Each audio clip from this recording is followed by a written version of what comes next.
Welcome to the Banker Lamp. Please enjoy the video. You begin by validating prerequisites. Make sure you are signed in as an administrator, check your Windows 10 build, and create a system restore point so you can revert if needed. Once done, back up the registry, export the relevant keys, because we will edit them shortly. Now close non-essential applications and save your work. This prevents file locks and speeds troubleshooting. Make sure you note any third-party start menu utilities you installed, since they can conflict with built-in components. Next, perform the core repair sequence. Open an elevated PowerShell and re-register start menu packages for your account. This replaces missing app manifests. Then run dism restore health followed by sfc/scano to fix corrupted system files. After those complete, restart Explorer from Task Manager to reload the shell and rebuild the start tile database if tiles misbehave.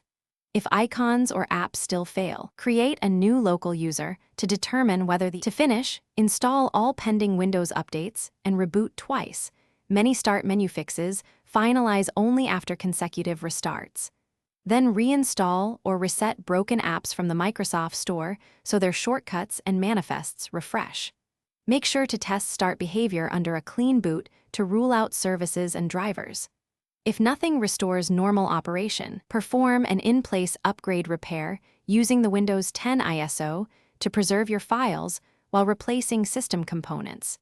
This is the reliable last resort when other troubleshooting fails.